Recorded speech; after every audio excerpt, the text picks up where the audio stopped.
അള്ളാഹിനെ ഭയപ്പെടും. അള്ളാഹു ബഹുമാനിച്ചതിനെ എല്ലാം ബഹുമാനിക്കും.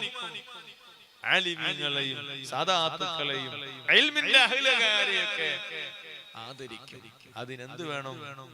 ഇൽമു വേണം. അല്ലാഹു ആ ഇൽമു നേടുന്നവരിൽ നമ്മളെയും നമ്മുടെ മക്കളെയൊക്കെ പെടുത്തി തരട്ടെ. അല്ലാഹു നമ്മളെയും നമ്മുടെ മക്കളെയൊക്കെ നല്ല ഇൽമുള്ളവരാക്കി മാറ്റി തരട്ടെ. ഇൽമു പഠിക്കാൻ മടിയുള്ള മക്കൾക്കൊക്കെ ആ മടി നീക്കി നല്ല ഇൽമു പഠിക്കാൻ ഉത്സാഹമുള്ള നല്ല താല്പര്യമുള്ള മക്കളാക്കി മിടുക്കരാക്കി അല്ലാഹു ആ മക്കളെ വളർത്തി തരട്ടെ.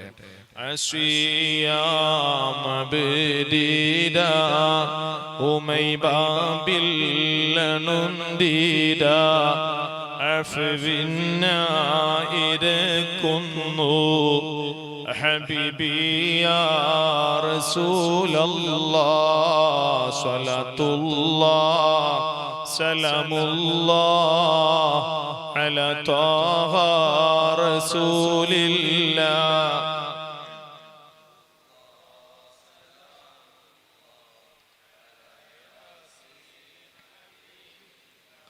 സയ്യിദുനാ മുഹമ്മദുർ റസൂലുള്ളാഹി സ്വല്ലല്ലാഹു അലൈഹി വസല്ലം പറയുന്ന ഒരു ഹദീസ്, മൻ ഹഫിള സുന്നത്തി, എന്റെ തിരുചര്യകൾ ആരെങ്കിലും സൂക്ഷിച്ചു ജീവിച്ചാൽ, അക്രമഹുല്ലാഹു ബിഅർബഇ ഖിസാൽ, അവർക്ക് അല്ലാഹു സുബ്ഹാനഹു വ തആല 4 ആദരവുകൾ നൽകുന്നതാണ്. മുത്തുനബി സല്ലല്ലാഹു അലൈഹി വസല്ലമ തങ്ങളുടെ ചര്യകൾ പിന്തുടർന്ന് ഒരു മുഅ്മിൻ ജീവിച്ചാൽ അയാൾക്ക് 4 ബഹുമാനമൊന്ന് കൊടുക്കുന്നതാണ്. അതിൽ ഒന്നാമത്തെ ബഹുമാനം അൽ മഹബ്ബത്തു ഫീ ഖുലൂബിൽ ബററാ, സ്വാലിഹീങ്ങളുടെ ഹൃദയങ്ങളിൽ അവരോട് അല്ലാഹു സ്നേഹം ഇട്ടുകൊടുക്കുന്നതാണ്. ഹബീബായ തങ്ങളുടെ സുന്നത്താണ് പുരുഷന്മാർ മുഖത്ത് ഹബീബിന്റെ സുന്നത്തായ താടി വെക്കുക എന്നത്. നിസ്കാരങ്ങളിലും നല്ല മജ്‌ലിസുകളിലും തലം മറക്കുക എന്നത് തങ്ങളുടെ സുന്നത്താണ്. വലത്തെ കൈയിൽ ചെറുവിരലിൽ ഒരു മോതിരം ധരിക്കുക എന്നത് ഹബീബായ തങ്ങൾക്ക് ഇഷ്ടമുള്ള കാര്യമാണ്. അതേ, എല്ലാ ഫർദ് നിസ്കാരങ്ങൾക്ക് മുന്നെയും ഈ 2 റക്അത്ത് സുന്നത്ത് നിസ്കാരങ്ങൾ മുഅക്കദയാണ്. അസ്ർ നിസ്കാരമല്ലാത്ത എല്ലാ ഇശാ നിസ്കാരവുമല്ലാത്ത നിസ്കാരങ്ങൾക്ക് മുന്നേ 2 റക്അത്തുകൾ മുഅക്കദത്താണ്. സുബ്ഹാനല്ലാഹ്. സുബ്ഹ് നിസ്കാരമല്ലാത്ത എല്ലാ അസ്ർ നിസ്കാരവുമല്ലാത്ത എല്ലാ നിസ്കാരങ്ങൾക്കും ആ നിസ്കാരങ്ങൾക്ക് ശേഷവും അതേ ഈ 2 റക്അത്ത് സുന്നത്ത് മുഅക്കദയാണ്.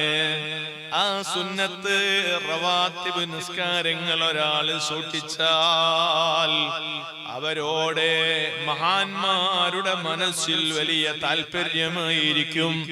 സ്വാലിഹീങ്ങളുടെ ഖൽബകങ്ങളിൽ അവർക്ക് വലിയ സ്ഥാനം അല്ലാഹു വെച്ചു കൊടുക്കും. സയ്യിദുൽ വജൂദ് മുഹമ്മദുർ റസൂലുള്ളാഹ് സ്വല്ലല്ലാഹു അലൈഹി വസല്ലം സുൽത്താനുൽ ഹിന്ദ് ഖാജാ മുഈനുദ്ദീൻ ചിശ്തി റളിയല്ലാഹു അൻഹു തങ്ങളുടെ മഖാമിൽ അജ്മീറിൽ പോവാൻ ആഗ്രഹമുള്ളവരില്ലേ? ഖാജയുടെ ദർബാറിലേക്ക് പോകുമ്പോ ആ ഖാജാ തങ്ങൾ നിന്നെ സ്വീകരിക്കണോ?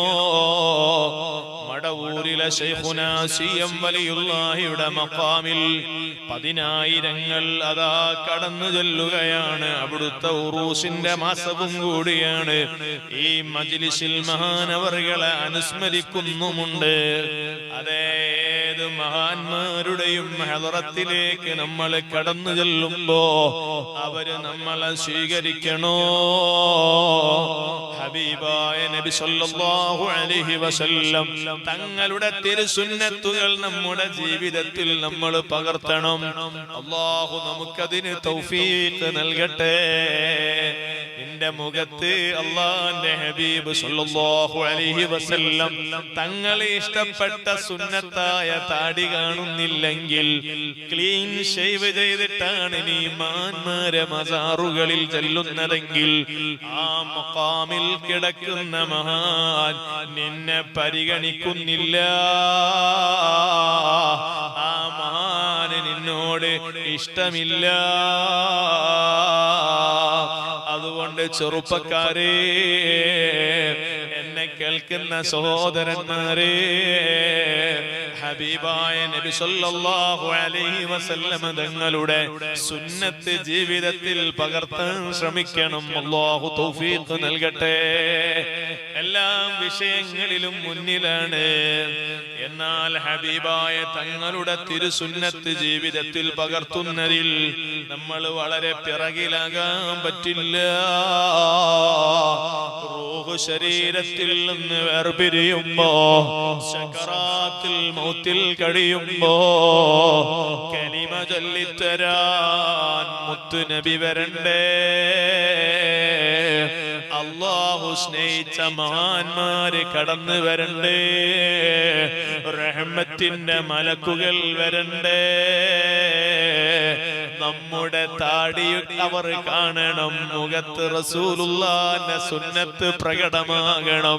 അല്ലാഹു നമുക്കതിന് തൗഫീഖ് തരട്ടെ. മുത്തുനബി സല്ലല്ലാഹു അലൈഹി വസല്ലം പറയാണ്, മൻ ഹഫിദ സുന്നത്തി, എന്റെ തിരുചര്യകൾ ഒരാളെ കാത്തു സൂക്ഷിച്ചാൽ അക്രമഹുല്ലാഹു ബി അർബഇ ഖിസാൽ, 4 ആദരവുകൾ അല്ലാഹു അവർക്ക് നൽകുന്നതാണ്. അതിൽ ഒരു ബഹുമാനം അൽ മഹബ്ബത്തു ഫീ ഖുലൂബിൽ ബററാ, മഹാന്മാരായ മഹദിമാരായ സ്വാലിഹീങ്ങളുടെ ഖൽബകങ്ങളിൽ അവനോട് അല്ലാഹു ഇഷ്ടം കൊടുക്കുന്നതാണ്. വൽ ഹൈബത്തു ഫീ ഖുലൂബിൽ ഫജറാ, റസൂലുള്ളാഹി സ്വല്ലല്ലാഹു അലൈഹി വസല്ലം തങ്ങളുടെ തിരുസുന്നത്തുകൾ ജീവിതത്തിൽ പകർത്തുന്നവരോട്, അതേ തോന്നിവാസികൾക്ക്, അക്രമകാരികൾക്ക് വലിയ ഭയം അല്ല ഇട്ടുകൊടുക്കുന്നതാണ്. ശത്രുക്കളുടെ കെണിവലകളിൽ നിന്ന് മോചനം വേണോ? അക്രമകാരികളുടെ അക്രമത്തിൽ നിന്ന് രക്ഷ വേണോ?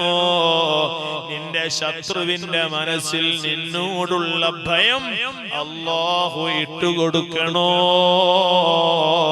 മദീനയിലെ രാജാവിനെ സ്നേഹിച്ചോ? മുത്തുനബിയുടെ സുന്നത്ത് ജീവിതത്തിൽ പകർത്തിക്കോ. ഒരു മുസ്ലിം യഥാർത്ഥ മുസ്ലിമായി ജീവിച്ചാൽ നമ്മുടെ നാട്ടിലുള്ള എല്ലാവർക്കും നമ്മളോട് വലിയ ബഹുമാനമായിരിക്കും. നമുക്ക് പാരപണിയാൻ അവരെ ഖൽബിൽ അല്ലാഹു ഭയം ഇട്ടുകൊടുക്കും. അതല്ലേ പൂർവികരായ മാപ്പിളമാരെ കാണുമ്പോ ഇവിടെയുള്ള മുസ്ലിം സഹോദരിമാരും സഹോദരന്മാരും പഴയ കാലങ്ങളിൽ അവരെ ബഹുമാനിച്ചു പോയത്, അവരെ ആദരിച്ച് ജീവിച്ചു പോയത്. സുബ്ഹാനല്ലാഹ്, പൂർവികര് റസൂലുള്ളാഹിന്റെ സുന്നത്ത് ജീവിതത്തിൽ പകർത്തിയവരാണ്. മൂന്നാമതായി മുത്തു റസൂലുള്ളാഹ് സ്വല്ലല്ലാഹു അലൈഹി വസല്ലം പറയുന്നു, വസ്സഅതു ഫിർ റിസ്ഖി, എല്ലാ നിസ്കാരത്തിന്റെ ശേഷവും 33 സുബ്ഹാനല്ലാഹ്, 33 അൽഹംദുലില്ലാഹ്, 33 അല്ലാഹു അക്ബർ. ഇത് മുത്തുനബി സുന്നത്തായി പഠിപ്പിച്ച ദിക്റുകളാ. ഈ ദിക്റുകൾ പതിവായി ചൊല്ലുന്നവരാണോ അവരെ റിസ്ഖിൽ അല്ലാഹ് വിശാലത നൽകുന്നതാണ്. സയ്യിദുനാ മുഹമ്മദുർ റസൂലുള്ളാഹ് സ്വല്ലല്ലാഹു അലൈഹി വസല്ലം. അതെ, നമ്മൾ ഡ്രസ് ധരിക്കുമ്പോൾ ആദ്യം വലത്തെ കൈയിലാണ് ധരിക്കേണ്ടത്. നമ്മൾ പാന്റ് ധരിക്കുമ്പോൾ ആദ്യം വലത്തെ കാലിലാണ് ധരിക്കേണ്ടത്. നമ്മൾ തുണി ഉടുക്കുമ്പോൾ ആദ്യം വലതുഭാഗത്തേക്കാണ് മറച്ചു പിടിക്കേണ്ടത്. അതെ, ചെരുപ്പ് ധരിക്കുമ്പോൾ ആദ്യം വലത്തെ കാലിലാണ് ചെരുപ്പ് ധരിക്കേണ്ടത്. ചെരുപ്പ് അഴിച്ചു വെക്കുമ്പോൾ ആദ്യം ഇടത്തെ കാലിൽ നിന്നാണ് അഴിച്ചു വെക്കേണ്ടത്. അതെ, വാഹനത്തിൽ കയറുമ്പോൾ ബിസ്മി ചൊല്ലിയിട്ടാ കയറേണ്ടത്. വാഹനത്തിൽ ഇരുന്നാൽ അല്ലാഹു അക്ബർ എന്നാണ് 3 തവണ ചൊല്ലേണ്ടത്. യാത്ര ആരംഭിക്കുമ്പോ ബിസ്മില്ലാഹി തവക്കൽതു അലല്ലാഹ് ലാ ഹൗല വലാ ഖുവത ഇല്ലാ ബില്ലാഹ് എന്ന ദിക്ർ ചൊല്ലിയിട്ട് വീട്ടിൽ നിന്ന് ഇടത്തെ കാല് ആദ്യം എടുത്തു വെച്ച് ഇറങ്ങേണ്ടത്. നിന്റെ വീട്ടിലേക്ക് നീ കയറി ചെല്ലുമ്പോ ആദ്യം വലത്തെ കാലാണ് എടുത്തു വെക്കേണ്ടത്. വീട്ടുകാരവിടെ ഉണ്ടെങ്കിൽ അവരോട് സലാം പറഞ്ഞിട്ടാണ് കയറേണ്ടത്. വീട്ടുകാരുമില്ലെങ്കിൽ അസ്സലാമു അലൈനാ വഅലാ ഇബാദില്ലാഹി സ്വാലിഹീൻ എന്ന സലാമാണ് നീ പറയേണ്ടത്. കാരണം ആരുമില്ലാത്ത നിന്റെ വീട്ടിൽ റഹ്മത്തിന്റെ മാലാകമാരുണ്ടാകും, സ്വാലിഹീങ്ങളായ ജിന്നുകൾ ഉണ്ടാകും. അതുകൊണ്ട് നീ കാണാത്ത മഹാന്മാർക്ക് സ്വാലിഹീങ്ങൾക്ക് നീ സലാം പറയണമെന്ന് ഹബീബായ നബി സല്ലല്ലാഹു അലൈഹി വസല്ലം തങ്ങൾ പഠിപ്പിച്ചതാ. അങ്ങനെ ലോകത്തിന്റെ നേതാവ് പഠിപ്പിച്ച എല്ലാ സുന്നത്തുകളും ജീവിതത്തിലെ കഴിവിന്റെ പരമാവധി ശ്രദ്ധിക്കുന്നുണ്ടോ? വസ്സഅതു ഫിർ റിസ്ഖി, അവരെ അന്നം മുടങ്ങൂല. അവരുടെ റിസ്ഖിൽ അല്ലാഹ് ബറക്കത്ത് കൊടുക്കുന്നതാ. പറയുന്നതാരാണ്? സയ്യിദുൽ വജൂദ് മുഹമ്മദുർ റസൂലുള്ളാഹ് സ്വല്ലല്ലാഹു അലൈഹി വസല്ലം തങ്ങളാ. നാലാമതായ റസൂലുള്ളാഹിന്റെ സുന്നത്ത് ജീവിതത്തിൽ പകർത്തുന്ന മുഅ്മിനായ മനുഷ്യന് കിട്ടുന്ന ആദരവ് തങ്ങൾ പറയുന്നു. അസ്യഖത്തു ഫിദ്ദീൻ, ദീനനുസരിച്ച് ജീവിച്ച് മരിക്കാൻ അവന് സാധിക്കുന്നതാണ്. അല്ലാഹു നമുക്കതിന് തൗഫീഖ് നൽകട്ടെ. യാദൽ ജലാലി വൽ ഇക്റാം അമിത്നാ അലാ ദീനിൽ ഇസ്ലാം. യഥാർത്ഥ മുസ്ലിമായി എന്നെ മരിപ്പിക്കണേ അല്ലാഹ് എന്ന് അല്ലാഹുവിന്റെ ഇസ്മുൽ അഅ്ലം എന്ന് മഹാന്മാര് പറഞ്ഞ ദിക്ർ ചൊല്ലി പേര് പറഞ്ഞ് യാദൽ ജലാലി വൽ ഇക്റാം, മഹത്വവും ഉന്നതിയും ബഹുമാനവും ഉടയവനായ അല്ലാഹ് എന്നെ ദീനുൽ ഇസ്ലാമിലായി മരിപ്പിക്കണേ എന്ന് 7 തവണകളിൽ ഹദ്ദാദ് റാത്തീബിൽ ദിക്ർ ചൊല്ലാറില്ലേ? ദുആ നടത്താറില്ലേ? ഉമ്മ, പഴമക്കാരായ ഉമ്മമാര് മക്കൾക്ക് രാത്രിയിലെ ഭക്ഷണം കൊടുത്തിരുന്നത് മക്കളെ ഹദ്ദാദ് റാത്തീബ് ചൊല്ലി വന്നതിന് ശേഷമാണ്. ഹദ്ദാദ് ചെല്ലാത്ത മക്കൾക്ക് രാത്രി ഭക്ഷണം കൊടുക്കാറില്ല പഴയ കാലത്തെ ഉമ്മമാര്. ഇന്നത്തെ നമ്മുടെ മക്കൾക്ക് ഹദ്ദാദ് റാത്തീബ് അറിയില്ലല്ലോ. ഇന്നത്തെ ഉമ്മമാര് മക്കളോട് ഹദ്ദാദ് ചെല്ലാൻ പറയുന്നില്ലല്ലോ. വല്ലാത്തൊരു മുസീബത്താണല്ലോ. ഉമ്മമാരാണ് മക്കളുടെ ആദ്യത്തെ ഗുരുനാഥൻ. ഉമ്മയാണ് ആ മക്കളെ നന്മയുടെ മക്കളാക്കുന്നതും തിന്മയുടെ വാക്കാക്കുന്നതും ഉമ്മയാണ്. എല്ലാ അർത്ഥത്തിലും അടിസ്ഥാന ഘടകമാണ് ഉമ്മമാര്. അതുകൊണ്ട് ഉമ്മ സ്വന്തം പൊന്നോമന ഓമന മക്കളെ ഹദ്ദാദ് ചെല്ലുന്നവരായി വളരണം. ഹദ്ദാദ് റാത്തീബ് ചെല്ലാൻ അവരെ നമ്മൾ ശീലിപ്പിക്കണം. ഹദ്ദാദ് റാത്തീബ് ചെല്ലുന്ന വീട്ടില് ദാരിദ്ര്യം ഉണ്ടാവുകയില്ല. ഹദ്ദാദ് റാത്തീബ് ചെല്ലുന്ന മുസ്ലിമിന്റെ ജീവിതത്തിൽ ക്ലേശങ്ങൾ ഉണ്ടാവൂല. ഹദ്ദാദ് റാത്തീബ് പതിവായി ചെല്ലുന്നവന്റെ ശരീരത്തിൽ മഹാമാരികൾ കയറൂല, മാരക രോഗങ്ങൾ പിടികൂടൂല, അവൻ പെട്ടെന്നുള്ള അപകടത്തിൽ പെട്ടുപോകൂല, ഇഴജന്തുക്കൾ അവനെ പിടിച്ച് ആക്രമിക്കൂല. അതല്ലേ ശംസുൽ ഉലമാ ഖുത്ബി മുഹമ്മദ് മുസ്ലിയാർ, അല്ലാഹു അവിടുത്തെ ദറജയേറ്റി കൊടുക്കട്ടെ. ഹദ്ദാദ് ചൊല്ലിയിട്ടൊരു വീട്ടിലേക്ക് രാത്രിയിൽ ഇങ്ങനെ നടന്നു പോകുന്ന വഴിയിൽ പാമ്പ് കടിച്ചു. അതാ തിരിച്ചു വരുന്ന വഴിയിൽ ശിഷ്യന്മാരെ കാണുന്നത് ഉസ്താദിനെ കടിച്ച സർപ്പം അവിടെ ചത്ത് കിടക്കുന്നതാണ്. ഹദ്ദാദ് ചൊല്ലിയ ഖുത്ബി ഉസ്താദ് പറയുന്നു, ഞാൻ ഇന്ന് ഹദ്ദാദ് ചൊല്ലിയത് കൊണ്ട് ഈ പാമ്പിന് എന്റെ വശം തിരിച്ചു കയറിയതാണ്. ഓ സഹോദരങ്ങളെ, ആത്മീയമായ പ്രതിരോധമാണ് ഹദ്ദാദ് റാത്തീബിന്റെ ദിക്ർ. അല്ലാഹു പതിവാക്കാൻ നമുക്ക് തൗഫീഖ് തരട്ടെ. ഹബീബായ തങ്ങൾ പറയുന്നു, റസൂലുള്ളാഹി സ്വല്ലല്ലാഹു അലൈഹി വസല്ലം തങ്ങളെ സുന്നത്ത് ജീവിതത്തിൽ പകർത്തുന്നവനാണോ അയാൾക്ക് ദീനുൽ ഇസ്ലാമിലായി മരിക്കാൻ കഴിയുന്നതാണ്.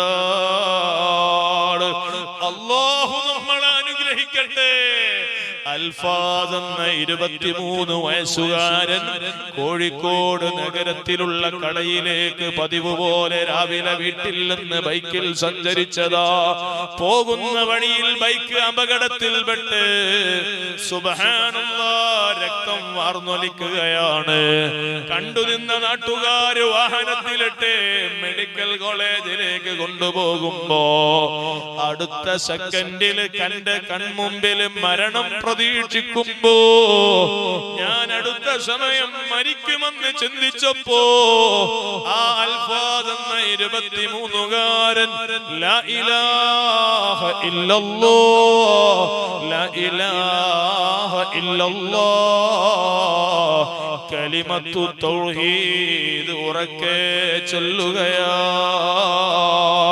സുബ്ഹാനല്ലാഹ്. മെഡിക്കൽ കോളേജിലെ കാഷ്വാലിറ്റിയിലെത്തിയപ്പോ ആ ചെറുപ്പക്കാരൻ കലിമ ചൊല്ലുന്ന ശബ്ദം കേൾക്കുന്നില്ല. ഈമാനുള്ള മുസ്ലിം യുവാക്കളെ, ആ ചെറുപ്പക്കാരൻ അന്ത്യശ്വാസം വലിച്ചിട്ടുണ്ട്. ആ ചെറുപ്പക്കാരന്റെ മയ്യത്ത് കുളിപ്പിക്കാൻ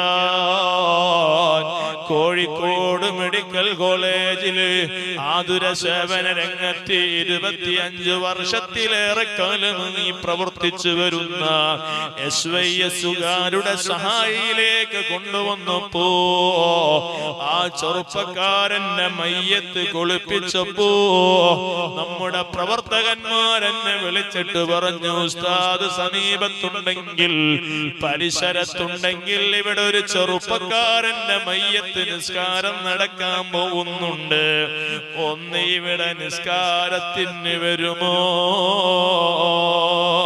ഞാൻ ആ ചെറുപ്പക്കാരന്റെ മയ്യത്ത് നിസ്കാരത്തിനെത്തിയപ്പോ മയ്യത്ത് കുളിപ്പിച്ച സ്വാന്തനത്തിന്റെ പ്രവർത്തകന്മാര് പറയാണ്, ഒരുപാട് മയ്യത്തുകളെ കുളിപ്പിക്കാൻ കഴിഞ്ഞ ഞങ്ങൾക്ക് ഇതുപോലെ ഒരു മയ്യത്ത് കാണാൻ കഴിഞ്ഞിട്ടില്ല. ഈ മോൻ പുഞ്ചിരിച്ച കിടക്ക നടക്കുന്നത് സ്വാലിഹീങ്ങളുടെ മയ്യത്തിൽ നിന്ന് പ്രകടമാകുന്ന നല്ല അടയാളങ്ങൾ ഈ ചെറുപ്പക്കാരന്റെ മയ്യത്തിൽ നിന്ന് പ്രകടമായിട്ടുണ്ട്. ആ ചെറുപ്പക്കാരന്റെ മയ്യത്ത് നിസ്കാരത്തിന് ഇമാമത്ത് നിന്ന് നിസ്കാരം കഴിഞ്ഞപ്പോ ഞാൻ അന്വേഷിച്ചു, ഈ മോന്റെ മയ്യത്തിന്റെ മുഖമൊന്ന് കാണിച്ചു തരുമോ? തലക്കുമീതെ കെട്ടിയ കെട്ടങ്ങ് അടിച്ചു നീക്കി കഫംപുടകൾ മാറ്റി തന്നപ്പോ മാഷാ അല്ലാഹ്, ജീവിച്ചിരിപ്പുള്ള ആള് പുഞ്ചിരിച്ച് കിടക്കുന്നത് പോലെ ഒരു കിടത്തമാ കാണുന്നത്. ആ മുഖത്തെ ഈമാനിന്റെ വെളിച്ചമാടിച്ച് വീശുന്നത്. ആശിച്ചുപോയി അല്ലാഹ്, മരിക്കുകയാണെങ്കിൽ ഇതുപോലെ ഒന്ന് മരിക്കണമല്ലോ. സുബ്ഹാനല്ലാഹ്. ആ ചെറുപ്പക്കാരന്റെ മയ്യത്ത് നാട്ടിലേക്ക് കൊണ്ടുപോയി ഖബറടക്കം കഴിച്ചതിന് ശേഷം അവന്റെ ജ്യേഷ്ഠ സഹോദരൻ വിളിച്ചിട്ട് ചോദിക്കുന്നു, ഉസ്താദേ, അൽഫാദിന് വേണ്ടി തഹ്ലീൽ ചൊല്ലുന്ന മജ്ലിസുണ്ട്, ഇവിടം വരെ ഒന്ന് വരാൻ പറ്റുമോ? സ്വന്തം ജ്യേഷ്ഠൻ എന്നെ ടെലിഫോൺ ചെയ്തപ്പോ ഞാൻ ചോദിച്ചു, സഹോദരാ, നിന്റെ അനുജ സഹോദരൻ വലിയ ഭാഗ്യവാനാണല്ലോ,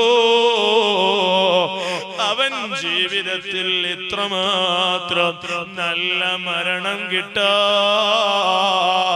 ചെയ്ത അമലെന്താ? സ്വന്തം ചോരയെ കുറിച്ച്, സ്വന്തം അനുജ സഹോദരനെ കുറിച്ച് പറയുന്ന മറുപടി, എന്നെ കേൾക്കുന്ന യുവാക്കളെ, നമുക്ക് മാതൃകയാണ്. ഉസ്താദേ, 5 നേരത്തെ നിസ്കാരത്തിന്റെ വാങ്ക് കേട്ടാൽ സമീപത്തുള്ള പള്ളിയിൽ കയറി അവ്വൽ ജമാഅത്തിൽ പങ്കെടുക്കാറുണ്ട്. നാട്ടിലോ വീട്ടിലോ കുടുംബത്തിലോ ആർക്കെങ്കിലും രോഗം ബാധിച്ചാൽ അവർക്ക് സാന്ത്വനമേകാൻ ആദ്യമായി എത്താറുണ്ട്. നാട്ടിലെല്ലാവർക്കും പ്രിയപ്പെട്ടവനാണ്, കുടുംബത്തിലെല്ലാവർക്കും വേണ്ടപ്പെട്ടവനാണ്. ഒരാളോടും അവന്റെ മനസ്സിൽ വെറുപ്പില്ല, അവനോട് വേറെ ഒരാൾക്കും വെറുപ്പില്ല. തങ്ങന്മാരോട് വലിയ ആദരവാണ്, ആലിമീങ്ങളോട് വലിയ പ്രിയമാണ്. മാഷാ അല്ലാഹ്, ഇതിൽ നമുക്കും പഠിക്കാനില്ലേ, പകർത്താനില്ലേ? പുതിയ കാലം അതേ കഞ്ചാവിന്റെയും മയക്കുമരുന്നിന്റെയും ലഹരിയുടെയും കാലഘട്ടമാണ്. LP-യിലെ മക്കളെ പോലും മിഠായികൾ കൊടുത്ത് വശീകരിച്ചു കൊണ്ടിരിക്കുകയാണ്. ഹൈസ്കൂൾ വിദ്യാർത്ഥിനികൾക്കിടയിൽ ലഹരി മാഫിയകളുടെ ഏജൻസികൾ പ്രവർത്തിച്ചു കൊണ്ടിരിക്കുകയാണ്. വാപ്പമാരെ, ഉമ്മമാരെ, 2 കണ്ണും തുറന്നു വെച്ച് മക്കളെ നോക്കേണ്ട, ശ്രദ്ധിക്കേണ്ട കാലമാണ്. ഈ പ്രദേശത്തെ ഗ്രാമത്തിൽ അങ്ങനെ ഒരു ലഹരിയുടെ മാഫിയ ഇല്ല എന്നാണ് ഞാൻ പ്രതീക്ഷിക്കുന്നത്. അല്ലാഹു റബ്ബുൽ ഇസ്സത്ത് നമ്മുടെ മക്കളെ എല്ലാ വേണ്ട വൃത്തികേടിൽ നിന്നും സലാമത്താക്കി തരട്ടെ. അവസാനം നന്നായി മരിക്കണം. അല്ലാഹു നമുക്ക് തൗഫീഖ് നൽകട്ടെ. ദീനിൽ ഉറച്ചു നിന്ന് കലിമ ചൊല്ലി പിരിയണം. അല്ലാഹു നമുക്ക് അതിന് ഭാഗ്യം തരട്ടെ. നിങ്ങൾ എല്ലാവരും എഴുന്നേറ്റ് അൽഹംദുലില്ലാഹ്. ഒന്നും ഇങ്ങോട്ട് വരും, ആ കസേര എടുത്തുകൊണ്ട് പോരും. നമ്മൾ ഇവിടെ ദൂരം എല്ലാവരും മുമ്പോട്ട്, അങ്ങോട്ട് എല്ലാവരും കസേര ചെയർ എടുത്തിട്ട് വയറിന്റെ മുകളിൽ വെക്കുക. എല്ലാവരും വരും, ഇങ്ങോട്ട് വരും. കുറെ ദൂരത്തായിട്ട് നമ്മളിവിടെ മനസ്സിന്റെ ഇടയിൽ ഒരു ഗ്യാപ്പ് ഉള്ളത് പോലെ തോന്നും. വയറിന്റെ മുകളിൽ വെക്കരുത് കേട്ടോ, ക്യാമറ തട്ടരുത്. ഇൻഷാ അല്ലാഹ്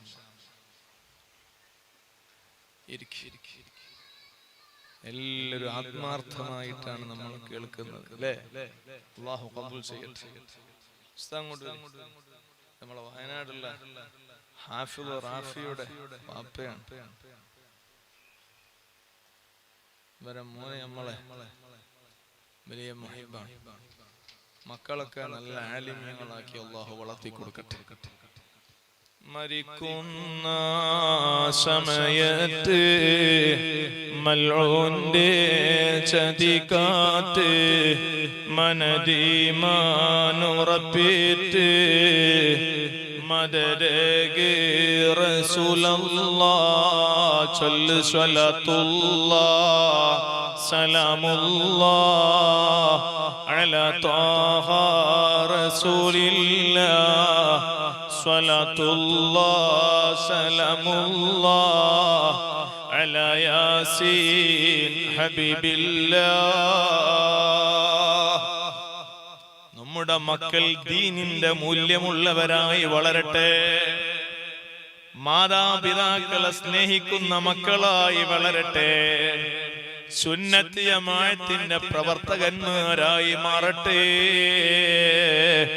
ഉമ്മമാരെ, സുന്നത്ത് ജമാഅത്തിന്റെ സംഘടനാ സംവിധാനങ്ങളിലൂടെ നമ്മുടെ മക്കളെ വളർത്തിയാൽ നമ്മുടെ മക്കൾ നമുക്ക് നഷ്ടപ്പെടൂല. എന്റെ പരിചയത്തിലുണ്ട് ഒരു ബാപ്പയും മകനും. ആ ബാപ്പയോട് സ്വന്തം മകനെ മീറ്റിങ്ങിന് പറഞ്ഞേക്കാൻ വേണ്ടി ആ മകന്റെ കൂട്ടുകാരായ നാട്ടിലെ സുന്നത്ത് ജമാഅത്തിന്റെ വിദ്യാർത്ഥികൾ ചെന്ന് പറയുമ്പോ ബാപ്പ പറയാറുള്ളത് അവന് ധാരാളം പഠിക്കാനുണ്ട്, അവൻ സയൻസ് ആണ് കോഴ്സ് ചെയ്ത് കൊണ്ടിരിക്കുന്നത്, അതുകൊണ്ട് പഠനമാണ്, അവന് നിങ്ങളെ മീറ്റിങ്ങിന് വരാൻ കഴിയില്ല, അവന് നിങ്ങളെ ക്ലാസ്സിൽ പങ്കെടുക്കാൻ നേരമില്ല. പള്ളിയിലുള്ള ഉസ്താദ് ആ മോനെ ദിക്ർ ഹൽഖയുടെ മജ്ലിസിലേക്ക് കാണുന്നില്ലല്ലോ. ബാപ്പാനോട് പരാതി പറയുമ്പോ ബാപ്പ പറയാറുള്ളത്, ഉസ്താദേ അവൻ MBBS പഠിച്ചുകൊണ്ടിരിക്കുകയാണ്, അതുകൊണ്ട് അവന് ഇവിടെ നടക്കുന്ന മജ്ലിസിൽ വരാൻ കഴിയില്ല.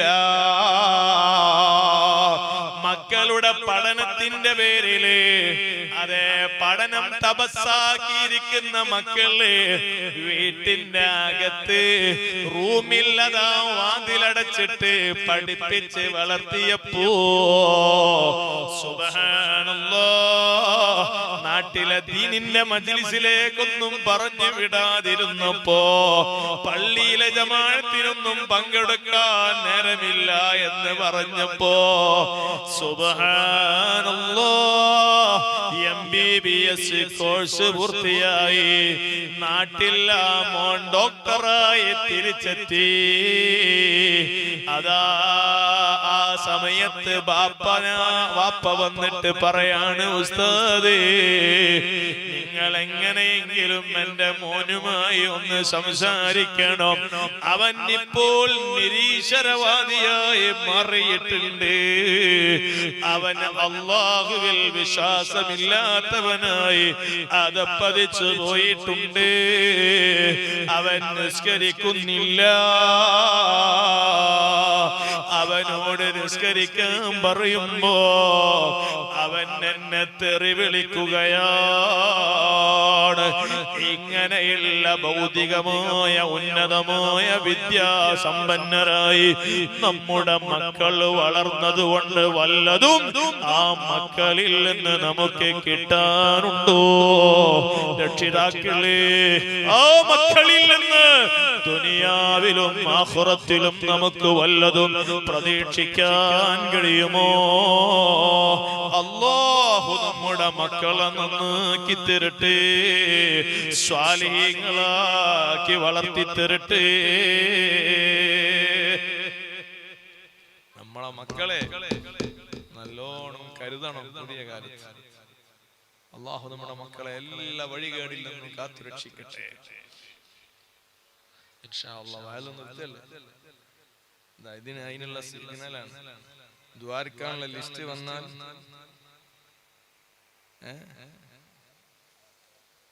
ഒരു സഹോദരി 3200 രൂപ, മറ്റൊരു സഹോദരി 1000 രൂപ, മോട്ടോങ്ങൽ നഫീസ 700 രൂപ, ചെറുവോട്ട് പാറക്കൽ ഷമീർ 500, പാറപ്പുറത്ത് മൂസ 500. അള്ളാഹുവെ അവരുടെയൊക്കെ സംഭാവനകൾ നീ കബൂലാക്കണേ അല്ലാഹ്. ലൈവിൽ ധാരാളം പ്രവാസി സുഹൃത്തുക്കൾ ഈ പരിപാടി ശ്രദ്ധിച്ചുകൊണ്ടിരിക്കുന്നുണ്ട്. അവരാണ് നമ്മുടെ സ്ഥാപനങ്ങളുടെയും സംഘടനാ പ്രവർത്തനങ്ങളുടെയും ദീനീ സംരംഭങ്ങളുടെയും വലിയ ഒരു താങ്ങും തണലും സഹായികളും. അല്ലാഹു ആ പ്രവാസികൾക്കൊക്കെ ഖൈറും ബറക്കത്തും വർദ്ധിപ്പിക്കട്ടെ. എല്ലാ രേഖാ പ്രശ്നങ്ങളും അവർക്ക് അല്ലാഹു പരിഹരിച്ചു കൊടുക്കട്ടെ. അവരെ ജോലികളിൽ ബിസിനസ്സുകളിലൊക്കെ അല്ലാഹു ഖൈറാത്ത് ബറക്കാത്ത് കൊടുക്കട്ടെ. അവരെ കുടുംബങ്ങളിലൊക്കെ അല്ലാഹു വലിയ സമാധാനവും സന്തോഷവും നൽകട്ടെ.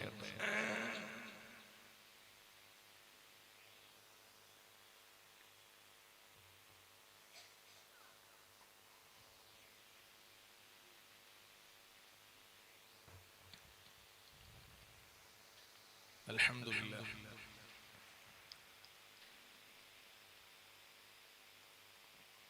ഞാൻ എവിടെ പോയാലും മദ്രസയുടെ പള്ളിയുടെയൊക്കെ നിർമ്മാണത്തിലേക്ക് ഒമിനിയങ്ങളോട് സഹായം ചോദിക്കാറുണ്ട്. അവരൊക്കെ അകമഴിഞ്ഞ് സഹായിക്കാറുണ്ട്. ഇവിടെ നാളെ മുത്തനൂർ തങ്ങൾ വരുന്നതെന്ന് അറിഞ്ഞു. അതുകൊണ്ട് ഞാൻ ഇന്ന് വലിയൊരു കളക്ഷൻ നടത്തുന്നില്ല. അല്ലാഹു നമ്മുടെ മജ്ലിസുകളൊക്കെ ദീനിന് ഉപകരിക്കുന്ന മജ്ലിസുകളാക്കി തരട്ടെ. ഇന്നലെ വലിയ പൈസ തന്നോ തങ്ങൾ?